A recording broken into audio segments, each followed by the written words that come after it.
जैसा संजमो तवो देवावेतन बसते जस धमे सया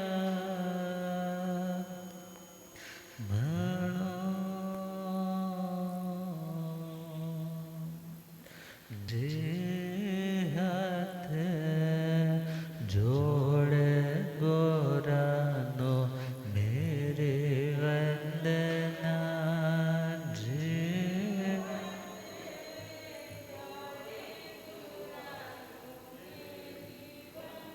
एक बार वंदना हजार बार वंदना एक बार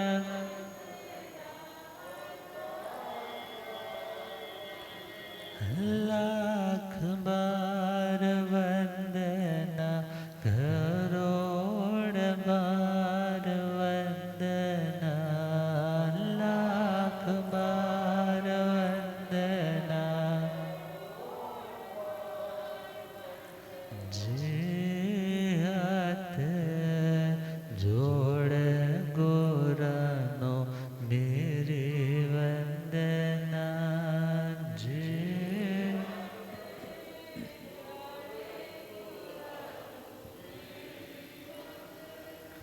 अनंत अनंत शांति के निकेतन शासनपति श्रमण भगवान महावीर स्वामी के पावन चरणा रविंदों में हार्दिक भावना वंदन नमन।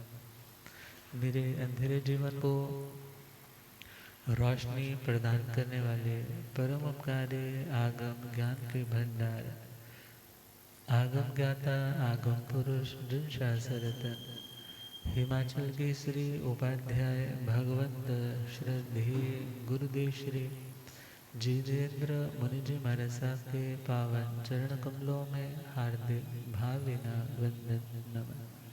पाठ पर शोभायमान उग्र तपस्वी आदर्श सेवा भावे तप शिरोमणि श्रद्धेय गुरुदेव श्री रमण मुनि जी महाराज साहब के पावन चरण कमलों में हार्दिक भावना वंदन नमन।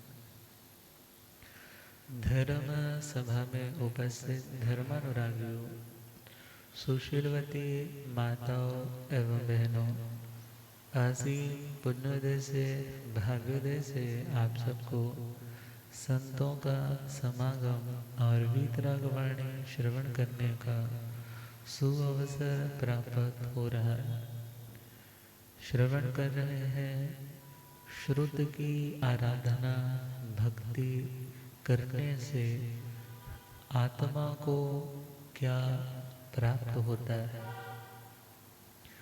भगवान से पूछा कि हे भगवान, जिसे आपके वचनों से प्रेम हो जाता है, आपके श्री वचनों को पढ़ने का सुनने का जिस व्यक्ति का मानस हमेशा तैयार रहता है, जैसे 3 दिन के भूखे प्यासे व्यक्ति को खीर और खांड से मिश्रित भोजन खाने को मिले, जैसे वो लालायित होता है खाने के लिए, ऐसे ही जिसके भीतर इससे भी अधिक उत्कंठा आपके श्री वचनों को सुनने की रहती है, ऐसी आत्मा को क्या मिलता है।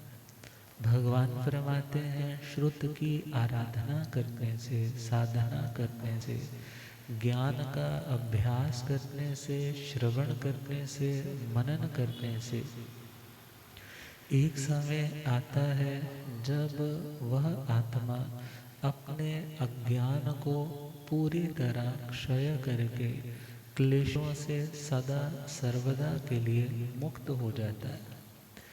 अर्थात जैसे हम श्रवण करते हैं दुनिया के लौकिक तीर्थों में गंगा नदी के अंदर स्नान करने से जन्मों जन्मों के पाप धुल जाते हैं। ये मान्यता एक कम्युनिटी की मान्यता है, सभी इसको मानते हैं ऐसा तो नहीं है, मगर हाँ जहाँ भावना है, जहाँ श्रद्धा है, वहाँ लॉजिक बताने से या टकराने से कोई फ़ायदा नहीं होता। मगर हाँ, यहाँ इतना समझना है, जैसे उस गंगा में स्नान करने वाले को पवित्र कहा जाता है कि अब ये पवित्र हो गया, इसी प्रकार देखा जाए तो जो श्रुत ज्ञान में अवगाहन करता है, अवगाहन करना मीन्स शुद्ध ज्ञान में डुबकियां लगाता है, और जितने लंबे समय तक उस जिन वाणी के जल में बैठा रहता है, धीरे धीरे कर्मों की मैल जो जमी हुई है वो नरम होने लग जाती है, संस्कार उस व्यक्ति के निर्मल होने लग जाते हैं। कषायों का जो ताप संताप था वो उस जिन वाणी के ठंडक के कारण उसका ताप भी कम होने लग जाता है। और यदि किसी को प्यास है भोगों की, दुनिया के बड़े से बड़े पौद्गलिक भौतिक मटेरियलिस्टिक सुख को पाने की प्यास है, जिन वाणी का आराधन, जिन वाणी के भीतर प्रवेश करने से, जिन वाणी का रस पान करने से आत्मा की वो प्यास भी मिट जाती है, वो तृष्णा उसे लगता है ये तो पागलपंथी है, आज तक किसी की तृष्णा ये प्यास कभी मिटी नहीं, मैं भी क्यों ये मूर्खों जैसी चेष्टा, दुनिया को देख करके उस अंधी दौड़ में दौड़ने के लिए तैयार हो गया। मगर वास्तविकता तो यही है, शांति तो आत्मा के भीतर है, शांति तो आत्मा स्वभाव के अंदर है, शांति तो कर्म के निर्जरा में है, शांति तो संतोष, सहनशीलता, विनम्रता और मृदुता के अंदर, सरलता के अंदर है। अब ये उत्तम उत्तम भाव उसके कब आते हैं, जब वह जिन वाणी रूपी सरोवर में क्या करेगा, स्नान करेगा, उसके भीतर प्रवेश करेगा, तो भगवान कहते हैं उसके अज्ञान की मैल भी दूर हो जाती है। और जब अज्ञान की मलिनता दूर होती है, प्लस उसको एक और वस्तु का लाभ हुआ, उसके क्लेश, उस आत्मा का दुख, पीड़ा, तकलीफ, हर जगह पर वो जजमेंटल बनकर कंपैरिजन करने लग जाता था, वो बुरा करता है, उसके साथ तो आज भी अच्छा हो रहा है। मगर जब उसे नॉलेज की प्राप्ति होती है, उसके पास तत्व का, उसके पास कर्म थ्योरी का ज्ञान आता है, तो वो पहचान जाता है, अच्छा मिलता है तो अच्छे कर्म से मिलता है, बुरा मिलता है तो बुरे कर्म से मिलता है। मैं अच्छा करके भी आज पीछे रह रहा हूँ, आज अच्छा करके भी मुझे धक्के खाने पड़ रहे हैं, तो ये मेरे पाप का फल है, मेरे अच्छे कर्म का फल नहीं। और यदि कोई व्यक्ति गलत करके भी आज ऊंचे शिखरों पर उसके झंडे झूल रहे हैं, तो ध्यान देना ये झंडे पुण्य के कारण झूल रहे हैं, पाप के कारण किसी के झंडे झूलते नहीं। अब जब उसके पास ज्ञान होगा तो ज्ञान के आधार पर वो अपने दुखों को मेंटल फैब्रिकेशंस कर करके जो खुद को वो टॉर्चर करता आ रहा था, खुद को नुकसान देता आ रहा था, वो अज्ञान हटा तो उस आत्मा की अशांति भी हटने लग पड़ी। तो परमात्मा कहते हैं श्रुत का अध्ययन करने से, आराधना साधना प्रेम करने से, बिकॉज किसी किसी वस्तु से हमें प्रेम जो होता है, लगाव होता है, इंटरेस्ट होता है, वो बाय नेचर होता है, वो बाय नेचर होता है। और किसी से प्यार मोहब्बत, किसी से प्रेम, किसी में इंटरेस्ट हम जागृत इसीलिए करते हैं बिकॉज वो चीज़ हमारे लिए बेनिफिशियल है, उससे हमें बहुत लाभ होने वाला है, इसलिए हम उसमें ज़्यादा इंटरेस्ट डेवलप करने का अभ्यास करते हैं। किसी को तो शास्त्रवाणी के प्रति सत्संग में आने का बाय नेचुरली उसको बहुत अच्छा लगता है कि मैं कुछ अच्छी चीज़ पढ़ूं, लगता है दिन सफल हो गया, आज प्रवचन सुन लिया, लगता है कुछ अचीव हो गया। और कुछ लोग ऐसे रहते हैं जिनके अंदर इंटरेस्ट तो नहीं होता, मगर वो इस बात से तो रूबरू है कि इस चीज़ में इंटरेस्ट आने से ही आत्मा को सुकून शांति मिल सकती। तो बहुत से लोग अपने इंटरेस्ट को डेवलप करते हैं, मेहनत करते हैं, बार बार पढ़ते हैं, तब तक पढ़ते हैं जब तक उन्हें रस ना आने लग जाए। कंप्लेंट्स तभी तक होती हैं जब तक रस नहीं आता। जब रस आने लग जाए तो एक लाइन आती है गुरबाणी दी, ए रस आवे ओ रस जावे। ए रस आवे ओ रस जावे मीन्स जब उसे आत्मा में, ज्ञान में हाँ, उत्तम बातों में रस आने लग जाता है, फिर उसको दुनिया की बेकार की व्यर्थ बातों में रस नहीं आता।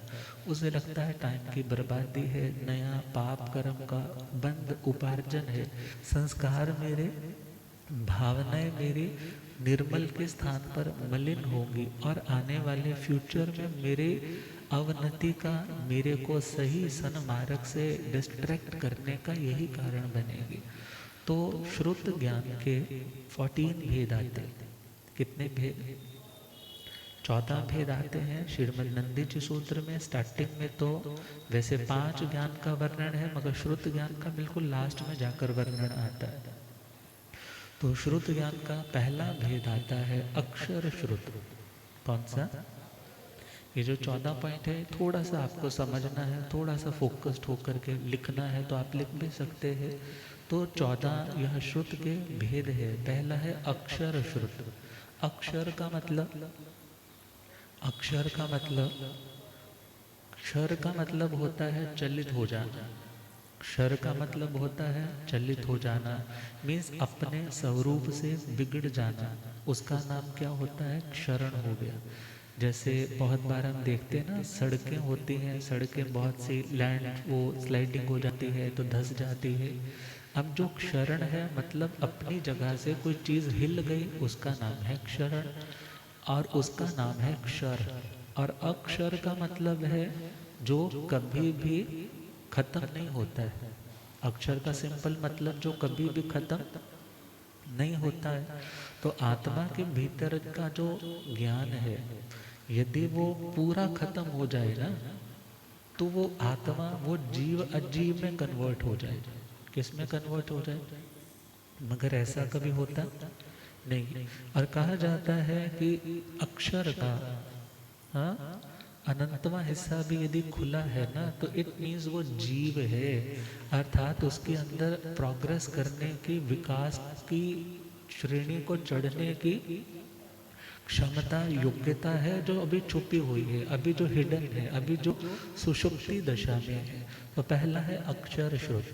अक्षर श्रुत का मीनिंग है कि अक्षरीय ज्ञान, अर्थात जो अक्षरों को पढ़ करके हमें जानकारी हो सकती है, जिस जानकारी को हम भाव अक्षर बोलेंगे। क्या बोलेंगे? भाव अक्षर। 3 तरह के अक्षर होते हैं। पहला संज्ञा अक्षर, दूसरा व्यंजन अक्षर, तीसरा लब्धि अक्षर।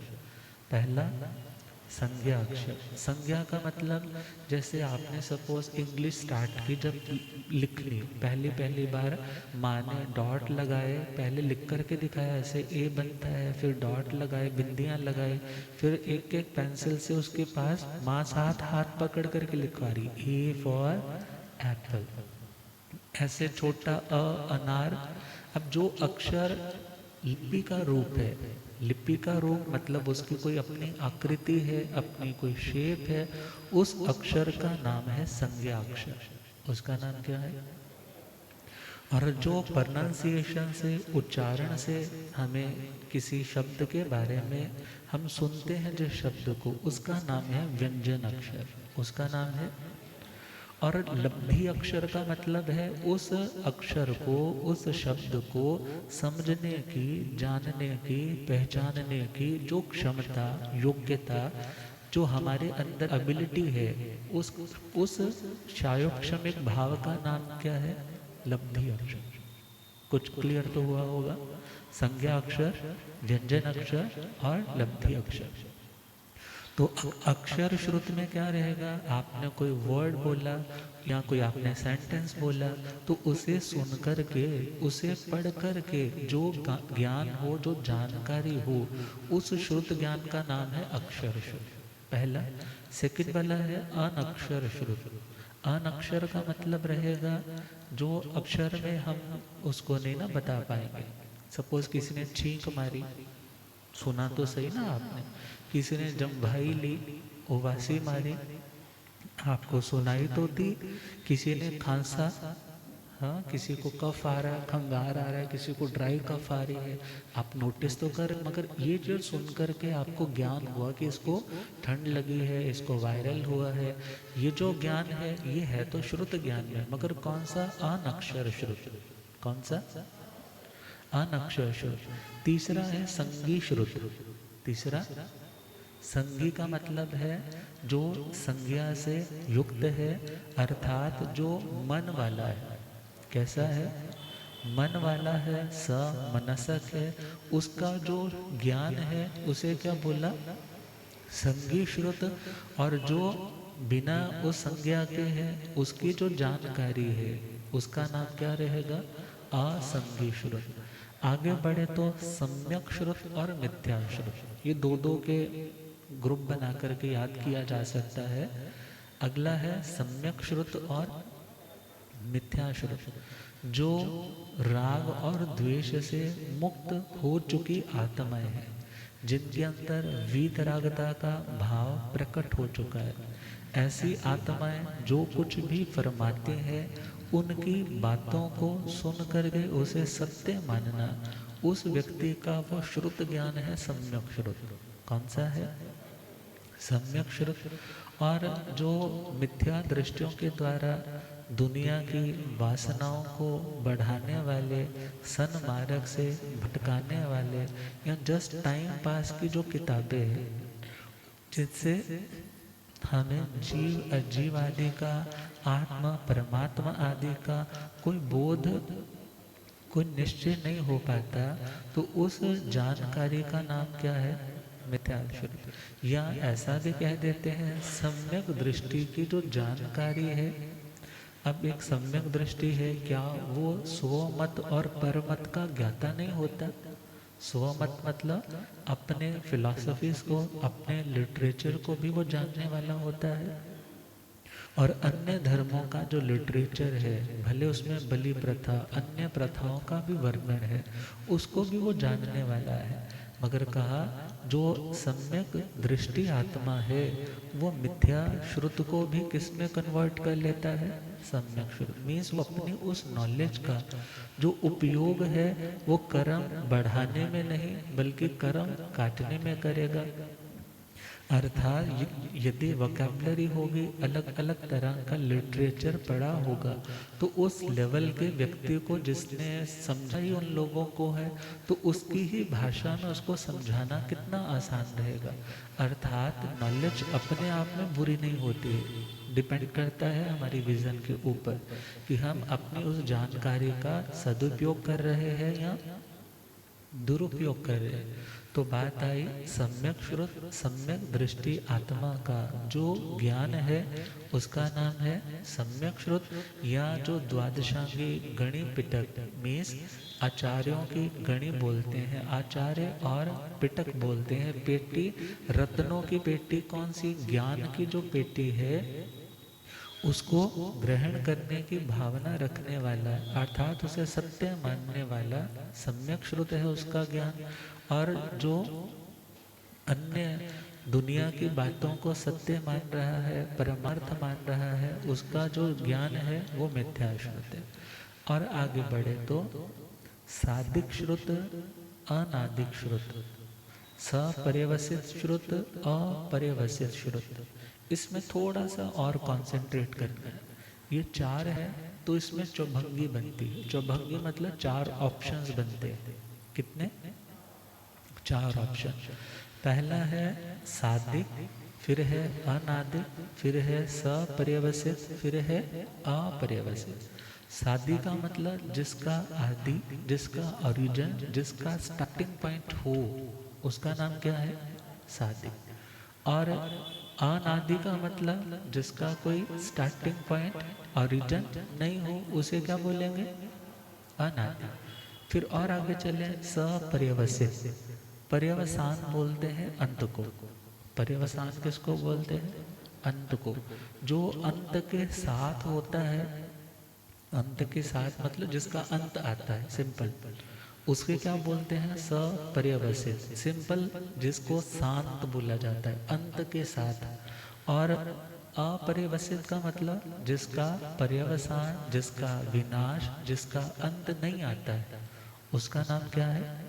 अपरिवसित। अब ये चार थे ना, सादी, अनादि, सपरिवसित और अपरिवसित। अब इसमें थोड़ा सा समझना, पहले हमने उठाना है सादी को, और फिर जो पहले दो है सादी और अनादि, फिर दो कौन से हैं?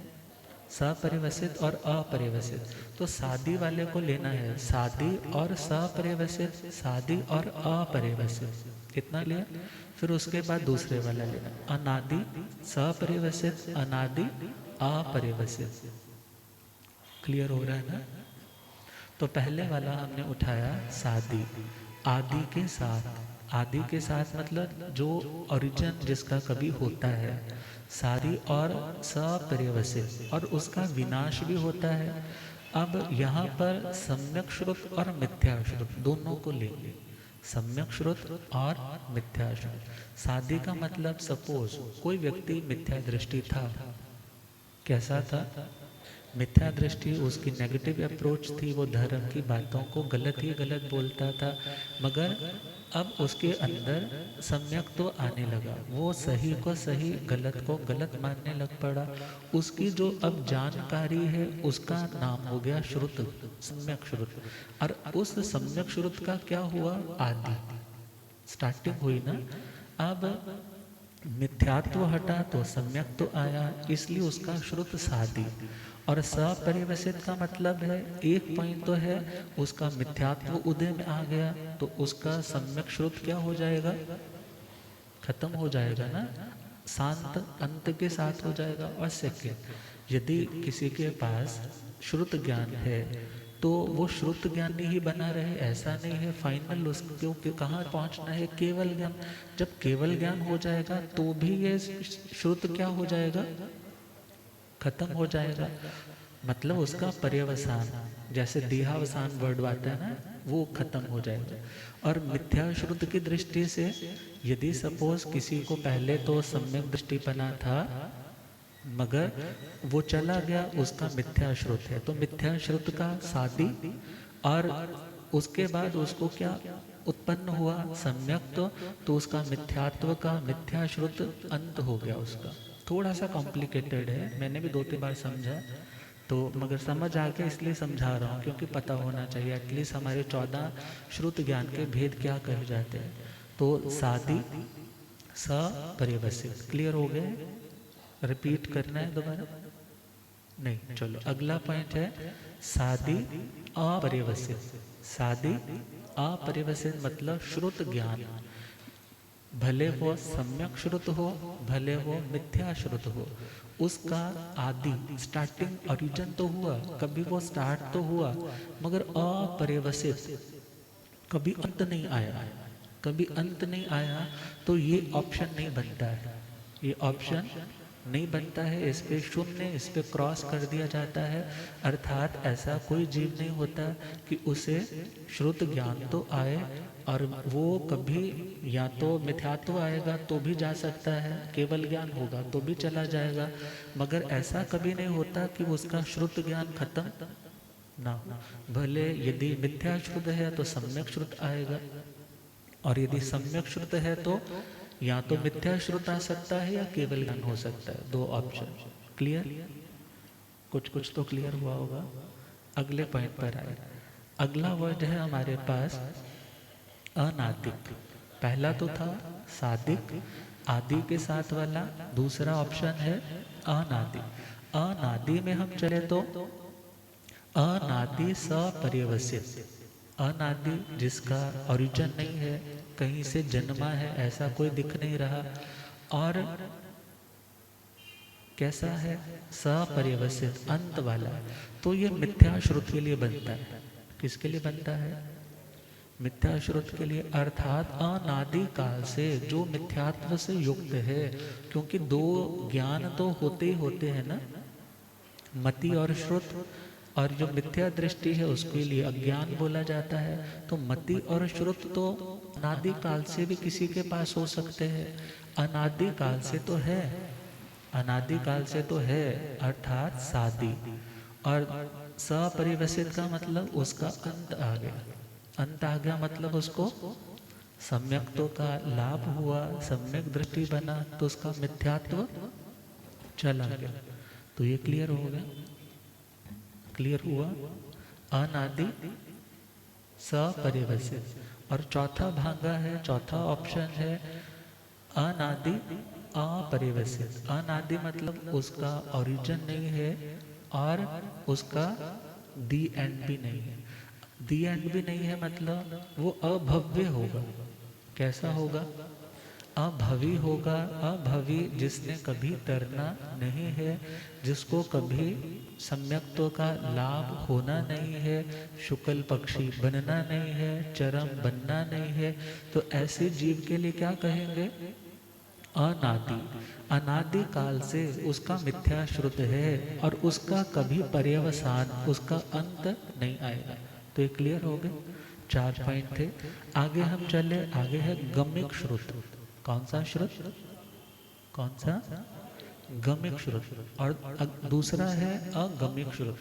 गम्यक का मतलब है जिसमें, जिसके अंदर बातें कुछ कुछ कुछ कुछ रिपीट होती रहती है। गाथा है तो गाथा में जैसे गाथा रिपीट हो रही है, साहू गोयम पन्ना थे, हाँ, चिन्हों में संशयमो, जो रेपिटेशन आ रही है वर्ड्स की, जहाँ पर जिस अध्ययन में, जैसे 10वीं कालिक जी में जहाँ पर वर्णन आते हैं कि कैसा करने से कर्म का आश्रव होता है, कैसा करने से कर्म का आश्रव नहीं होता है, कैसा चलने से, कैसा खाने से वो वर्णन आता है, तो उसका नाम क्या रहेगा? गम्यक श्रुत। उसका क्या नाम रहेगा? जिसमें किन्हीं चीज़ों की रेपिटेशन बार बार होती है, उसका नाम गम्यक श्रुत। और जिसमें रेपिटेशन ना हो, हर चैप्टर नया है, हर कॉन्सेप्ट नया है, तो उसका नाम अगम्यक श्रुत। क्लियर? अगला 13वां पॉइंट है अंग प्रविष्ट और 14वां है अंग बाह्य। अंग प्रविष्ट बोला जाता है जो 12 अंग शास्त्र है। कितने? 12 अंग शास्त्र जो साक्षात गणधरों की रचना है। किसकी रचना है? गणधरों की रचना है। 14 पूर्वधारी की भी जो रचना है, 10 पूर्व से ऊपर वाली आत्माओं ने जो कुछ भी रचा है, उसकी सारा, यदि हम उसको एक कैटेगरी में रखें तो वो अंग प्रविष्ट में आएगा। किस में आएगा? अंग प्रविष्ट। और जो बाद के स्थविरों ने, स्थविर मतलब जो ज्ञान आदि की दृष्टि से भी बड़े स्थिर मति थे, बहुत परिपक्व उनका लेवल था, ऐसी आत्माओं ने जो पूर्वों का मीन्स उसी आगम ज्ञान का आधार लेकर के आगम वाणी से कोई सैद्धांतिक मतभेद नहीं आता। मीन्स ये नहीं है कि कुछ आज कुछ लिख रहे हैं तो वो प्राचीन भगवान के सिद्धांतों की काट कर रहे, ऐसा नहीं, बल्कि जो उनके साथ भी पूरी तरह से ट्यूनिंग के साथ है। तो ऐसे जो शास्त्र है जो स्थविरों की रचना है, उनको कहा जाता है अंग बाह्य। क्या बोला जाता है? तो अंग प्रविष्ट का ज्ञान होना वो अंग प्रविष्ट श्रुत ज्ञान है, और अंग बाह्य का ज्ञान होना ये अंग बाह्य श्रुत ज्ञान। और परमात्मा कहते हैं जावंत अविद्या पुरिसा सव्यते दुख संभवा लुप्पन्ते बहुसो मूढ़ा संसार में अनंत। दुनिया में जितने भी लोग हैं, और कौन से लोग जो दुखी है, जावंत अविद्या पुरिसा सव्यते दुख संभवा, भगवान कहते हैं जो विद्या से हीन लोग हैं। किससे हीन?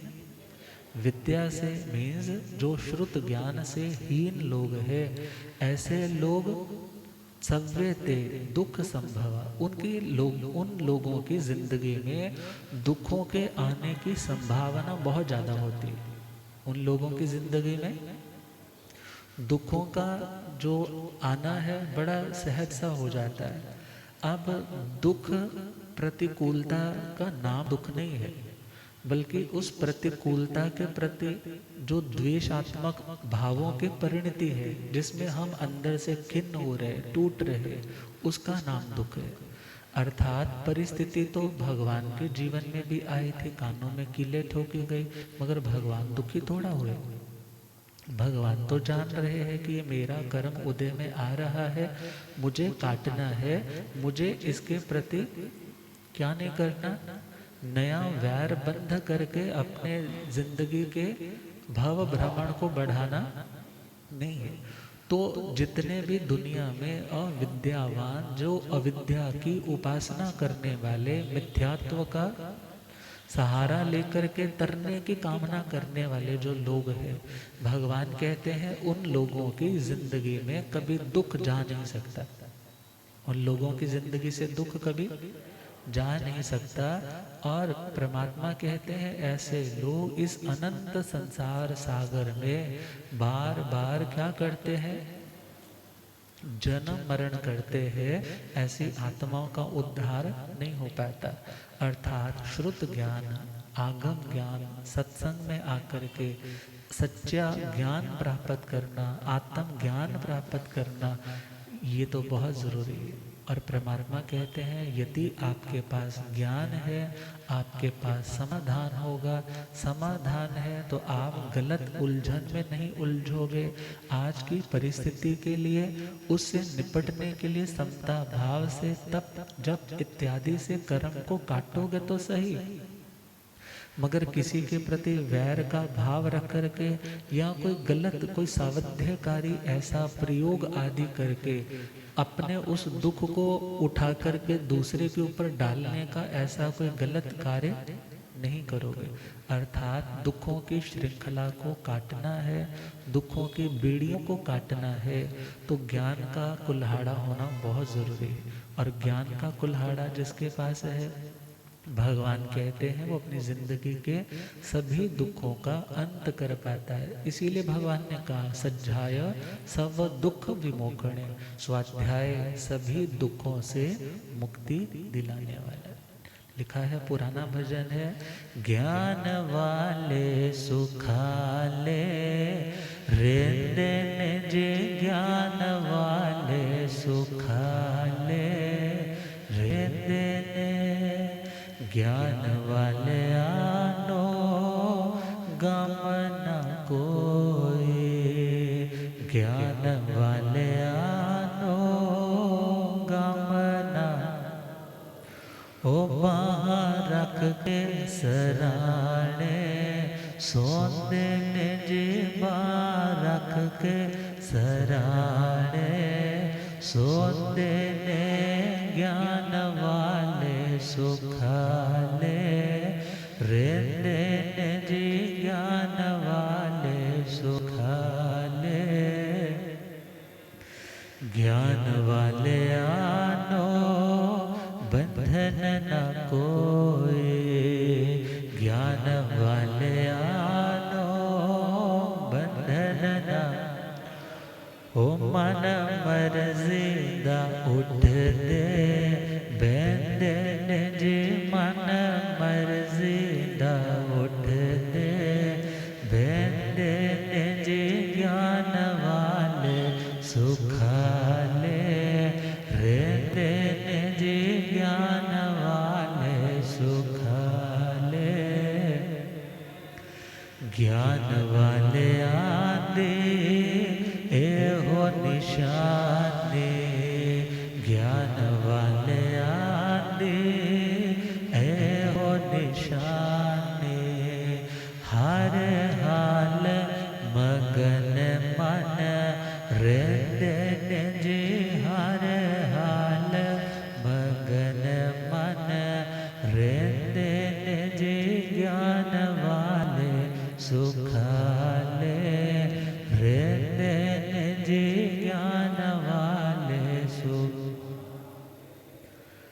ज्ञान वाले आदि गल अनोखे, ज्ञान वाले आदि गल, ओ लोके रोंदे ओ हसदे रेंदे ने जी, लोके रोंदे ओ हसदे रेंदे ने जी, ज्ञान वाले सुखाले ने जी, ज्ञान वाले, वाले खोल ज्ञान खजाना, ज्ञान वाले खोल ज्ञान खजाना। ओ हर वेले ओ वंड दे रेंदे ने जी, हर वेले ओ वंड दे रेंदे ने जी, ज्ञान वाले सुखाले रेंदे ने जी, ज्ञान वाले सुखाले। ज्ञान वाले कोल ज्ञान दी शक्ति, ज्ञान वाले कोल ज्ञान दी। ओ सारे जग दे ओ ताहने सेंदे ने जी, सारे जग दे ओ ताहने सेंदे ने जी, ज्ञान वाले सुखाले रेंदे ने जी, ज्ञान वाले सुखाले। तो सिंपल टाइम है, टाइम बहुत होता है, मगर उस टाइम को गलत चीज़ों के पढ़ने में देखने में वेस्ट नहीं करें। माइंड की प्रोग्रामिंग वैसी होगी, जैसा पढ़ोगे देखोगे वैसे विचार बनेंगे, जैसे विचार बनेंगे वैसे उच्चारण भी आपका वैसा, वोकैबुलरी भी वैसी होगी। और जैसा बोलते जाओगे धीरे धीरे वैसा करते जाओगे, जैसा करते जाओगे आपकी आइडेंटिटी, आपकी पहचान भी वैसी बन जाएगी। इसलिए कहा जाता है some books are meant to be tasted, किताबें पढ़नी चाहिए, मगर some books are meant to be tasted, some books are meant to be chewed and some books are meant to be swallowed whole. अर्थात कुछ किताबें तो ऐसी होती है कि उसको पढ़ो, some books are meant to be tasted, but taste लिया छोड़ दो, पेट भर के नहीं खाना, बस टेस्ट लिया, ठीक लगा तो ठीक है, नहीं लगा बस छोड़ दो उसको भाई। और some books are meant to be chewed, उसको चबाना है, उसका रस लेना है, अर्थात उसके ऊपर मनन करना है। कुछ पढ़ते हो, कुछ सुनते हो, ऑडियो बुक सुन रहे हो या कुछ खुद पढ़ रहे हो तो हाईलाइट करो उन चीज़ों को, नोट करो कि उसके ऊपर बाद में चर्निंग की जा सके, उसके ऊपर चिंतन किया जा सके। जब तुम खुद डिस्टर्ब जोन से गुजर रहे हो तो खुद को संभाला जा सके। और तीसरा पॉइंट है some books are meant to be swallowed whole. कुछ किताबें तो ऐसी है उसमें तो कुछ भी छड्डन वाला नहीं होता। हाँ, गन्ने को तो चबा चबा करके बाद में घास फूस थोड़ा सा तो बचता है ना, तो कुछ बुक्स तो ऐसी होती हैं जिसमें से कुछ चीज़ें फेंकने वाली भी होती है, मगर कुछ चीज़ें उसका रस लेने के लिए उसके ऊपर चिंतन करना पड़ता है। मगर कुछ चीज़ें, कुछ किताबें ऐसी हैं जिनको पूरे के पूरे क्या करना होता है, निगल जाना, आत्मसात कर लेना। मगर उसके लिए पहले जानकारी तो हो ये चीज़ ठीक है ये गलत है, तो उसके लिए भगवान ने हेय ज्ञेय उपादेय ये 3 टर्म्स बताई है। हेय जो त्यागने योग्य है उसको भी जानो, उसको त्याग दो। ज्ञेय जो मात्र जानने योग्य है उसको जानो, बस अपना काम हो गया। और जो उपादेय है अपनाने योग्य है उसको अपनाओ और अपने जीवन को धन्य धन्य सफल बनाओ। तो अब हम 25वें पॉइंट पर आ रहे हैं, एकाग्र मन सन्निवेश। एकाग्र मन सन्निवेश, एकाग्रता, मन की एकाग्रता कोई आसान काम नहीं है। मन को कहा जाता है जैसे समुद्र में कई लहरें आती हैं, मन तो उससे भी बड़ा समुद्र है। खुद से पूछो ना, एक ही दिन में कितनी तरह के स्विंग्स आते हैं, कितनी तरह के शेड्स आते हैं, कितनी तरह के फ्लक्चुएशंस आते हैं, उतार चढ़ाव आते हैं। कभी तो शिखरों तक पहुंच जाते हैं धर्म की भावनाओं से, और कभी जमीन पे नहीं बल्कि पताल में दस जाते हैं, इतने निकृष्ट भाव, निकम्मे भाव आ जाते हैं। और कहते हैं सुई में धागा डालना है ना, तो उसके लिए भी हाथ और दृष्टि और माइंड ये तीनों कॉन्सेंट्रेट होंगे तभी क्या होगा, बोलो। सुई में धागा डाल पाओगे और हल्का सा भी हाथ हिला तो क्या होगा, जिस लक्ष्य का वेधन करना चाहते हो, जिस लक्ष्य को बींधना चाहते हो, वो लक्ष्य नहीं हासिल हो पाएगा। और मन के लिए तो कहा जाता है जैसे आसमान में जब बिजली चमकती है, अभी है और अभी नहीं है। हाँ, अभी तो बहुत लाइट और उस थोड़ी देर में क्या हो जाता है, अंधकार। और ऐसे ही मन की दशा, प्रसन्न चंद्र राजऋषि को देखो। हाँ, अभी तो बड़े उत्तम भावों से दीक्षा ली थी, साधना में थे, और एकदम क्या भाव, युद्ध के भाव। अब एकदम जब रियलाइजेशन हुई, तो रियलाइजेशन हुई कि मैं तो साधु बन चुका हूँ, युद्ध में मार काट करना ये मेरा धर्म कर्तव्य नहीं है। तो वो दोबारा से अपने आत्म भावों में प्रायश्चित, निंदना, आलोचना की, ऊर्ध्व आरोहण, ऊपर की और प्रोसीड हुए, आगे की ओर बढ़े, केवल ज्ञान प्रकट हो। किसके कारण? मन के कारण ना। मन की एकाग्रता डिपेंड करता है किस चीज पे एकाग्र कर रहे हैं। मन का मतलब तो सिंपल है ना, जो मननशील होता है। मन भी आत्मा की एक शक्ति है। मन क्या है? आत्मा की एक शक्ति है। सिंपल कहे तो खरीदा हुआ दास है। मन क्या है? खरीदा हुआ दास है। मगर इस दास की इतनी सुनी जाती है कि ये मालिक बन गया है, और जो मालिक था वो दास बन करके बैठा हुआ है। मगर भगवान कहते हैं नॉलेज, ज्ञान, समझो कि मन तुम्हारा मालिक नहीं है। तुम इसको डायरेक्शन दो, और उसकी डायरेक्शन का नाम क्या है? उसे डायरेक्शन देने का नाम क्या है? उसको सही मार्ग पर लाने का अभ्यास करना, उसी को संयम बोल दिया। गुरुदेव पधारे। हो रब मेरा सतगुरु बन के,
चुकदा है संसार मैनो, हो रब मेरा सतगुरु बन के आया मैनो। हो मैनो वेख लैण दे के मथा टेक लैण दे। हो मैनो वेख लैण दे के मथा। हो रब मेरा सतगुरु बन के आया मैनो। भले आगम ज्ञाता आगम पुरुष जन शास्त्र तन हिमाचल के श्री उपाध्याय भगवंत श्रद्धे गुरुदेव श्री जितेंद्र मने जी महाराज की। तो मन को स्थिर करने से आत्मा को क्या बेनिफिट मिल सकता है, और मन को स्थिर कैसे करना है? एकाग्र मन सन्निवेश। सर वर्ड है एकाग्र। एक का मतलब वन, अग्र का मतलब है उसे मुख्यता देना, प्रधानता देना, उसको प्रायोरिटी दे करके अपने फोकस को उसके ऊपर जमा देना, अपनी कंसंट्रेशन, अपनी एनर्जी को, अपने मन को एक पॉइंट पर लगा देना, उसका नाम है एकाग्रता। उसका नाम क्या है? और जहाँ पर व्यग्रता होती है, व्यग्रता मतलब जहाँ पर उसका मन बिखरा होता है, उसका नाम व्यग्रता। और जब एक किसी बिंदु पर आपका कंसंट्रेशन बन रहा है, आप एक ही बिंदु पे अपने मन की ऊर्जा को लगा रहे हैं, उसका नाम है एकाग्रता। तो एकाग्रता तो आरत ध्यान में भी होती है, रौद्र ध्यान में भी होती है। किसी का विनाश करना है, उसके बारे में सोचते सोचते भी एकाग्रता आती है, मगर वो एकाग्रता नहीं जिस एकाग्रता से आत्मा का हित सध सके। हित कौन सा? स्टेबिलिटी मिल सके, शांति मिल सके, कर्म बंधन से छुटकारा मिल सके। ऐसे मन को एकाग्र करना सम्यक पराक्रम। कौन सा पराक्रम? सम्यक तो पराक्रम पंडित पराक्रम है, तो इसके ऊपर कल चर्चा करेंगे। आप श्रद्धे गुरुदेव कृपा फरमाए इन्हीं भावनाओं के साथ। ओम।